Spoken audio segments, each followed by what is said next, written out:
사실은 이게 다음 주에 그 말레이시아 공학 한림원에서 발표할 내용을 국문으로 제가 지금 발표하게 되는데요. 요즘 굉장히 많이 찾네요. 제가 나이가 이제 69인데요. 내년이면 이제 조금만 있으면 70인데 우리 허태г 원장님하고 같이 좀 친구 비슷하게 이렇게 지금 지내고 있는데요. 제가 박사학위는 20년 넘기 전에 25년 전에 제가 AI로 했어요. 뉴럴 네트워크이라고요. 신경망회로로 박사학위를 받았는데요. 45년 동안 에너지만 했습니다.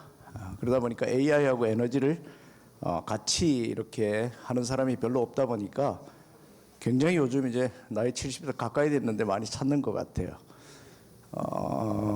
한마디로 AI는 에너지 입장에서 볼 때는요, 굉장히 부담스러운 그 품목이라고 보시면 됩니다. AI 기술 자체가 중요한 것이 아니라 AI가 인프라가 필요하게 되는데 그 인프라가 전력망에는 굉장히 부담스러운 그런 구조를 갖고 있습니다. 오늘 우리는 무엇을 하든지 항상 제가 어디 가서 이야기를 하는데 문제를 먼저 정확하게 파악하는 게 굉장히 중요한 것 같아요.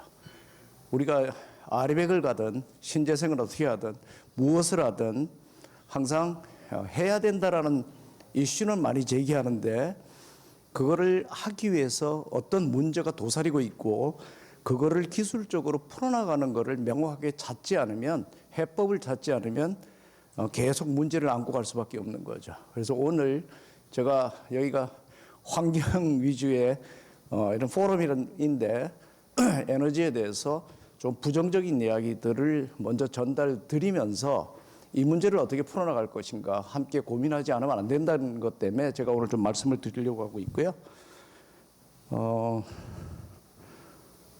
이게 또 이렇게 또 만들어 놓으셨네요. 아시겠지만 전력 소비가 엄청나게 지금 늘어날 건 이미 예상되고 있는 거고요. 사실은 제가 솔라시도라고요. 해남에 3기가 데이터 센터를 제가 디자인하다가 마지막에 포기했어요. 이게 3기가를 끌고 들어와 가지고 도저히 안 되는구나. 이게 한국 전력망 사정하고 통신망 사정, 용수 사정을 감안하면 현재 시점에서 우리가 3기가를 2년 내, 3년 내에 데이터 센터를 짓는 것은 어렵구나라는 생각이 들어서 사실 도중에 좀 포기를 했고요. 여기서 그런 이야기하면 굉장히 좀 어렵겠지만 전기요금이 189원입니다. 우리가 일반 산업용이에요. 일본은 데이터 센터 전용 요금이 있어서 65원입니다. 우리는 거기보다 싸다고 자꾸 생각하시는데요. 전력 요금부터 3분의 1밖에 안 돼요. 사우디는요 49원입니다. 킬로와트아워당. 근데 우리는 지금 189원이에요. 재생에너지를 갖다 붙여도 120원 이하로 내려오기가 어려운 구조예요. 그래서 일단 전력 요금은 안 되고요. 통신망도 일본을 거쳐 들어온 건 아시죠? 닥파이버가 일본을 거쳐서 우리나라에 세 군데로 들어옵니다. 하나가 부산 송정으로 들어오고요. 하나는 거제로 들어오고 하나는 태안반도로 들어옵니다. 그런데 모든 데이터 센터는 리던던시가 돼야 돼요. 2N이라고 해서 이중화를 반드시 해야 됩니다. 그래서 지금 우리가 클라우드 데이터 센터하고는 틀려요. 클라우드 데이터 센터는 전혀 다르고요. 변전소도 두 군데서 들어와야 돼요. 하나에서 두 라인을 나누는 게 아니고요. 두 개의 변전소에서 따로 들어와야 되고요. 통신망도 두 개가 따로 들어와야 돼요. 용수도 마찬가지입니다. 이런 구조에서 우리가 과연 해낼 수 있을까라는 문제 때문에 굉장히 고민을 많이 했고요. 그중에 그런 이야기보다는 사실은 에너지 쪽에 기술적으로 우리가 어떤 문제가 있는지를 조금 알고 넘어가는 게 굉장히 중요할 것 같아서 오늘 어디서 좀 들어보실지 못하실 것 같아서 제가 오늘 좀 마련을 했습니다. 에너지 밀도가 7배 정도 늘어나신다고 생각하시면 돼요. 7배. 이제 루빈 칩이 나오면 여기 지금 지난번에 젠슨이 와가지고 H100, H200 얘기를 하고 갔는데요. H200보다 5배의 전기가 더 들어가는 칩이 다음에 나옵니다. 내년 말에 나와요. 루빈 칩입니다. 루빈 칩이 나오는데요. 지금 H200만 해도 에너지 밀도가 7배예요. 클라우드 데이터 센터에. 이게 무슨 얘기냐면 동일한 면적의 전력이 7배가 들어가야 된다는 얘기예요. 7배가. 그러면 변전소에 변압기부터 해서 차단기, 개폐기 모든 구조가 다 달라져야 돼요. 근데 이거를 아무도 생각 안 해요, 지금. 사실은 이런 문제가 있고요. 그래서 제가 데이터 센터의 전력적인 특징을 좀 얘기를 했는데 아까 말씀드렸듯이 전력 밀도가 엄청 높아지는 것도 문제지만 전력에 들어오는 파형 자체, 부하 파형이 굉장히 급변하게 변하는 펄스 파형을 갖고 있어요. 툭툭툭툭툭 튀어들어오는 구조를 갖고 있어요. 그래서 이걸 어떻게 대응할지 제가 전기하는 사람들인데 이런 말씀을 드리면 되게 싫어하는데 우리나라 전력망은 크게 우리가 학술적인 용어로 스트롱 그리드가 있고요, 윅 그리드가 있어요. 스트롱 그리드는 뭐냐면 큰 바다에다가 조그만 그 트럭이 쓰레기를 붓는 거하고 똑같아요. 그러면 여유가 있잖아요. 항상 우리가 리프레시할 수 있는 여유가 있는데 윅 그리드는 조그만 호수에다가 트럭으로 쓰레기를 붓는다고 생각하시면 돼요. 그런 여유가 없는 거예요. 저희들 우리나라의 전력망은 윅 그리드에 가깝습니다. 특히 서울은 사고 전류라는 게요, 어마어마하게 높아요. 보통 다른 나라의 국제 표준보다 한 1.3배 정도가 됩니다. 사고 전류가. 이미 그리드 자체가 굉장히 전력망이 위크하다라는 겁니다. 그래서 여기에다가 데이터 센터가 들어오면 엄청난 쓰레기가 들어오는 거예요. 전력망으로 볼 때 쓰레기를 갖다 붓는 겁니다. 지금 이걸 어떻게 견뎌낼 건가 보시는 게 중요할 것 같고요. 사실 이 장표를 제가 준비하면서 한 시간은 주실 거라고 생각을 했는데 제가 보니까 뭐 20분 만에 하라 그래서 이걸 압축을 해도 어떻게 해야 될지 잘 모르겠네요.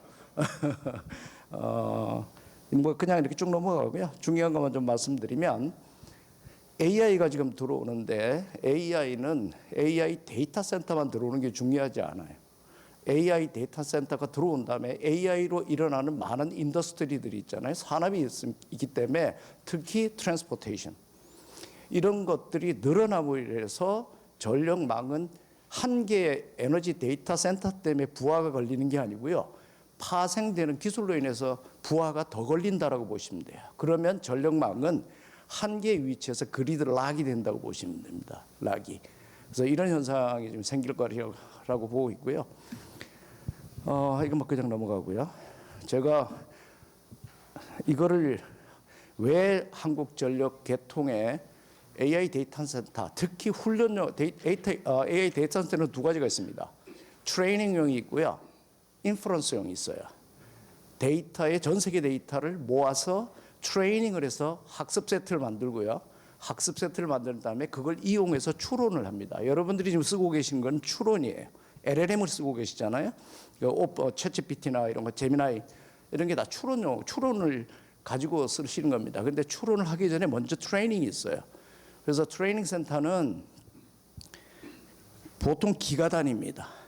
기가단위 데이터 센터를 지어야 되고요. 그거는 도심에 없어도 돼요.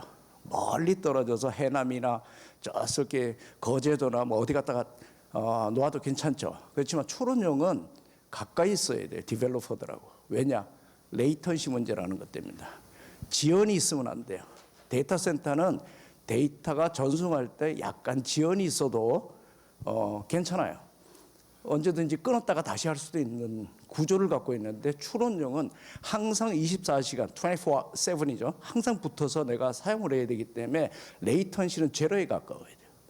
통신 지연이 전혀 있으면 안 됩니다. 그렇기 때문에 여기에 아까 얘기했듯이 전력망이 이중화돼야 되고 통신망도 이중화되기 때문에 어떤 문제가 전력망에 들어왔을 때 생기는 예를 제가 정리해서 이거를 아무도 들어주질 않았어요. 페북에다 올린 적이 있습니다. 난리가 났어요.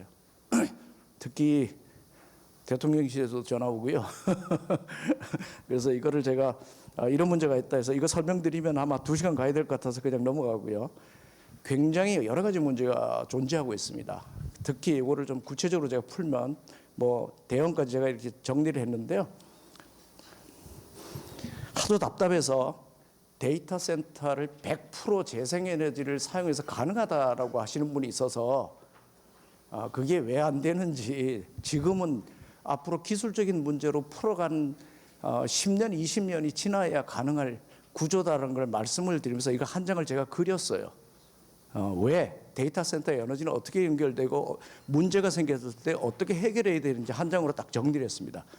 이게 이제 우리나라 그 전기공학 대학에서 교재로 쓰고 계세요. 그래서 이거 제가 정리를 했고요. 아까 얘기했듯이 공급원과의 거리 문제가 첫 번째 존재합니다. 첫 번째 존재하고요. 두 번째는 무효전력 문제예요. 무효전력이라는 건 뭐냐면 여러분들이 지금 전기는 유효전력만 알고 계세요. P라는 것만 알고 계십니다. P는 VI 코사인 세타라고 해서 전압과 전류 곱한 다음에 역류를 곱한 게 P고요. 여러분들이 전기요금을 내시는 거는 P로 내시는 거예요. 그런데 사실은 숨어있는 일하지 않는 보이지 않는 전력에 Q가 있습니다. 무효전력이 있어요. 무효전력은 뭐냐면 한번 태양광 단지를 전남에다 지었죠. 많이 지었죠. 전남은 어떻게 될까요? 전압이 올라가요. 지역 전압이 올라갑니다. 지역 전압이 올라가면 P 값이 올라가겠죠. V에다가 I를 곱하고 코사인스 에타를 곱하니까 P가 올라가면 뭐가 올라가죠? 전기요금이 올라가요. 그렇죠? 그런데 전압이 떨어질 경우에는 떨어지지 않기 위해서 무효전력을 넣어줘요. 무효전력이라는 걸 넣어줍니다. 무효전력을 넣어줘서 전압을 올리거나 떨어뜨리거나를 하는 걸 조절을 해줘야 돼요. 근데 데이터센터는 무효전력 발생원이에요. 그래서 무효전력을 과다하게 발전시킵니다. 왜냐하면 데이터센터에는 모든 설비들은 다 DC로 돼 있고 대부분 다 전력 전자기기로 돼 있어요. 그래서 두 가지 문제가 생기는데 하나는 무효전력을 발생하는 원인이 되고 또 하나는 전력 품질을 개판으로 만듭니다.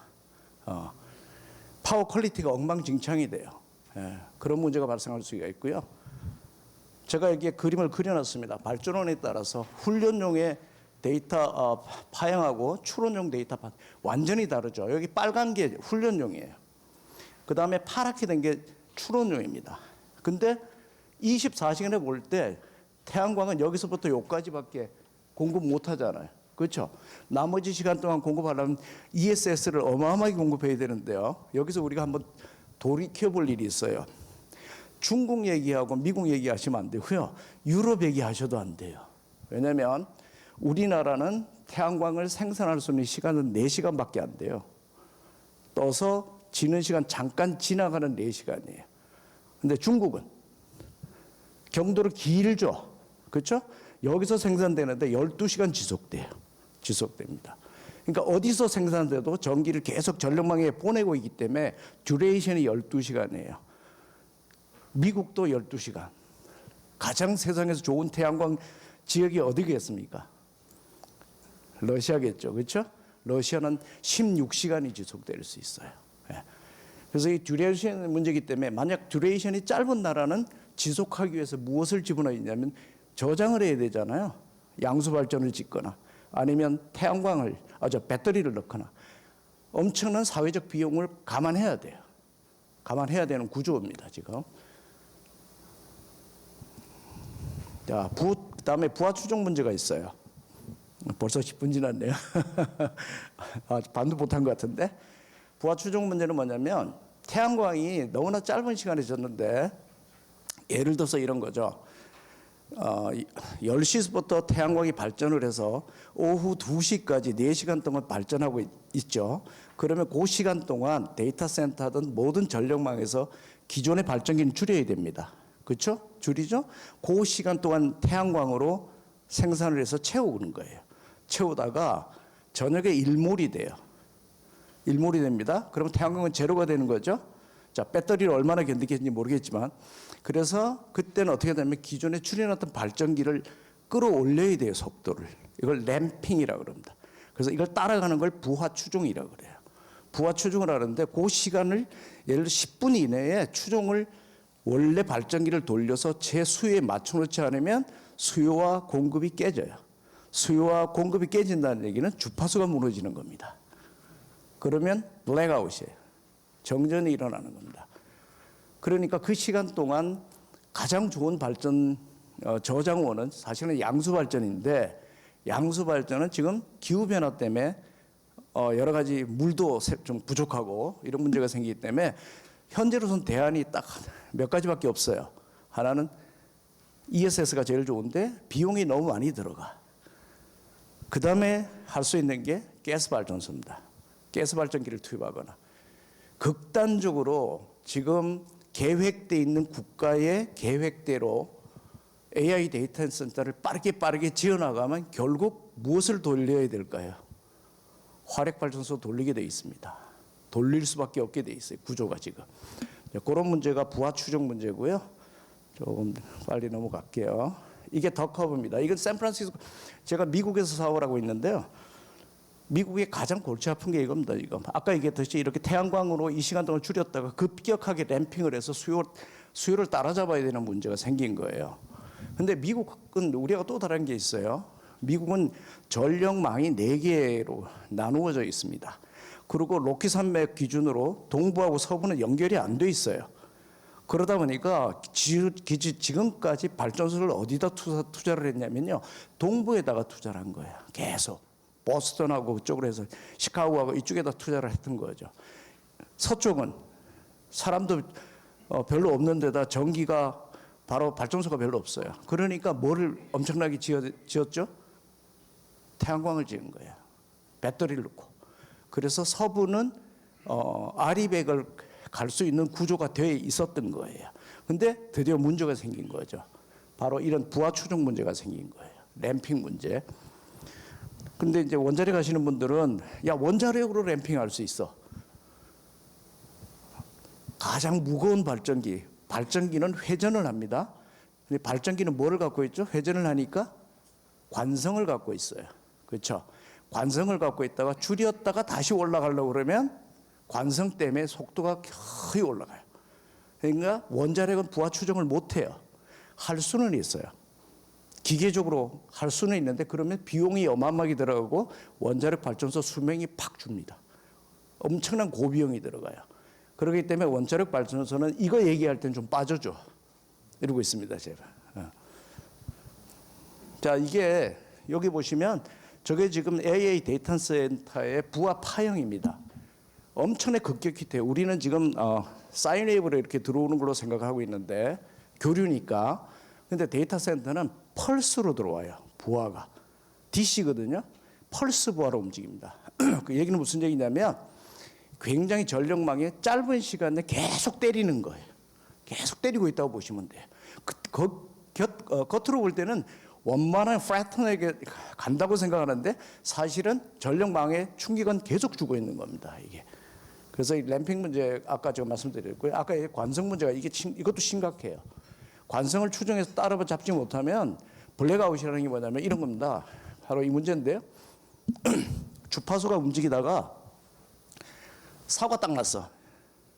그러면 기존의 발전기는 회전을 하고 있다고 그랬잖아요. 근데 관성을 갖고 있기 때문에 버팁니다. 이만큼. 이렇게 버텨요. 시간 동안. 근데 태양광은 관성이 없어요. 그럼 어떻게 될까요? 이렇게 버티는 시간이 없고 바로 밑으로 뚝 떨어집니다. 그럼 바로 블랙아웃 되는 거예요.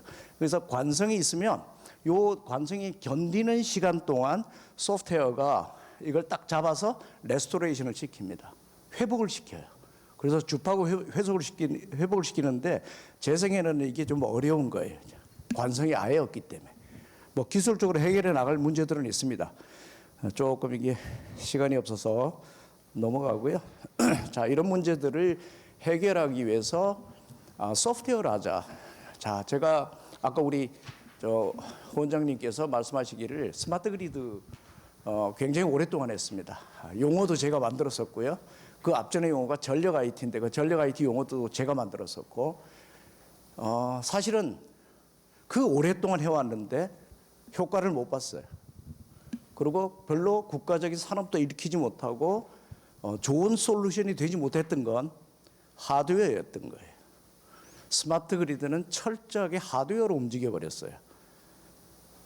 그래서 우리가 전력 거래소에 가서 발전량을 입찰을 할 때 어떻게 입찰하냐면요.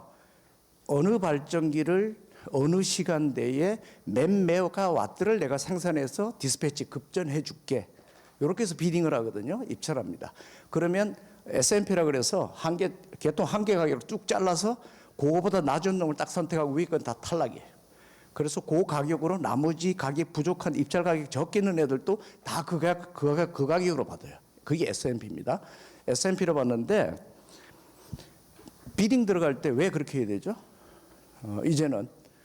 이제는 발전원을 가상화시켜 보자라는 거죠. 소프트웨어를 생각해 보자라는 거죠. 그러면 발전기를 내가 10대 갖고 있는 사람이 있어요. 재생에너지를 100메가를 갖고 있는 사람이 나 1000메가로 입찰하고 싶어. 그러면 여러 개가 어그리게이션 하는 거죠. 모이는 거죠. 모여서 가상적인 발전소로 내가 가지고 있는 거예요. 그래서 입찰할 때 몇 번 발전기를 켜줄게가 아니고요.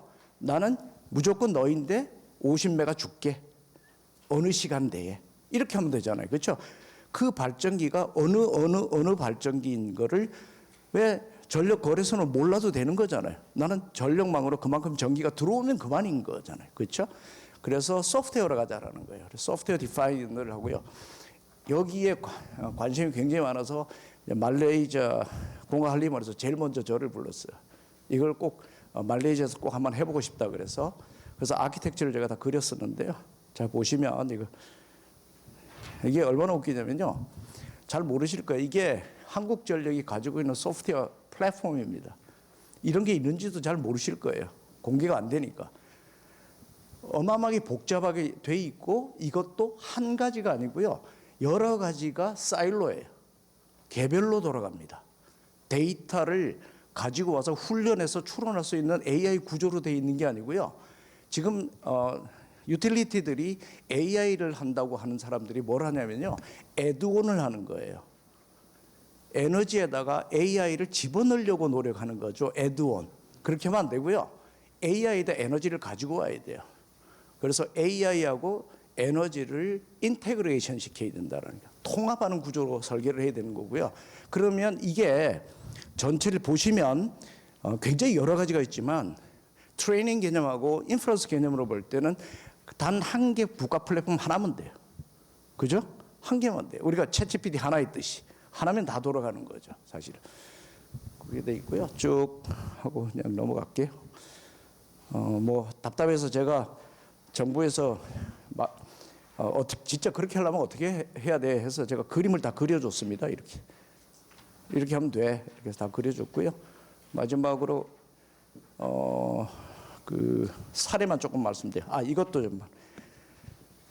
이게 제가 컴퓨터 사이언스를 안 했으면 이 그림을 못 그렸을 것 같아요. 지금까지 거의 100년 동안 전력하시는 분들이 전력망에서 데이터의 흐름과 에너지의 흐름에 대한 그림을 안 그려주셨어요. 하나도 그려놓지 않았어요. 이게 통합돼서 이렇게 그려본 적이 없어요. 이게 발전기서부터 수용과까지 어떻게 움직이고 데이터가 어떻게 생성되는지를 제가 한 장으로 그렸습니다. 이것도 대학에서 지금 교재로 쓰고 있고요. 쭉 보시면 쭉 넘어가겠습니다. 되게 복잡한 얘기들이라서 제가 창업을 12년 전에 했는데요. 그때 투자를 500억을 받았어요. 12년 전에 500억이면 어마어마한 거 아시죠? 그때 조지 소로스하고요. 손정희하고 지금 팔란티어 창업자. 얘들이 그때 투자를 했대. 이 그림 하나 보고 투자를 해줬어요. 이 그림을 보고 미래 에너지가 AI 시대가 되겠구나 하고 걔들이 간파를 한 거예요. 자원을 피지컬 레이어하고 버추얼 레이어하고 같이 나누고 시장에서 어떻게 옵티마이제이션을 해서 시장을 만들 수 있는지를 구조를 그렸던 거죠. 근데 이게 그대로 맞아떨어지고 있어요. 굉장히 맞아떨어졌고요. 그래서 재생에너지 이게 지금 전력 거래소의 이 시스템을 지금 하고 있고 5개, 6개 발전 회사가 전부 이 플랫폼을 쓰고 있습니다. 저희들 플랫폼 쓰고 있고요. 여기는 전부 가상화되어 있어요. 발전기, 태양광 발전기, ESS, 그다음에 전기자동차 이런 것들이 하나의 자원. 이게 전기자동차야. 이게 배터리야. 이게 수소발전소야. 발전기야. 전혀 관계 없어요. 몰라도 돼요, 사실은. 필요에 의해서 지금 구별을 하고 있을 뿐이고요. 그래서 소프트웨어로 가상화시켜서 지금 플랫폼을 만들어서 운영하고 있고 여기에 아까 얘기했듯이 한국전력의 데이터를 가지고 와서 트레이닝을 하고 그걸 인프로서 추론용으로 만들어서 인터페이스로 열어주고 있다라고 보시면 돼요. 그래서 이렇게 돼 있고요. 예, 그래서 뭐 시간이 없어서 그냥 이제 다 넘어가고요. 한 가지만 더 말씀을 드리면 추론용하고 훈련하고 굉장히 다른데 지금 우리나라에서 퓨리오산의 리벨론이 하는 스타트업들이 나와 있잖아요. 그 AI 칩 개발하는 애들 훈련용이 아닙니다. 추론용이에요.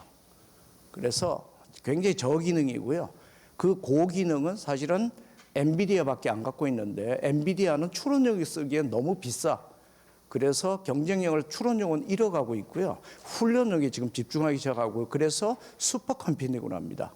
그래서 내년에 나오는 게 루빈 칩이 나오는 거예요. 루빈 칩이 나오고 더더구나 이제 여기에 우리나라도 큰일 나고 정신 차려야 되는 게 뭐냐면 그로크라는 미국 회사가 나왔는데 얘들은 추론용 칩인데 HBM을 안 써요.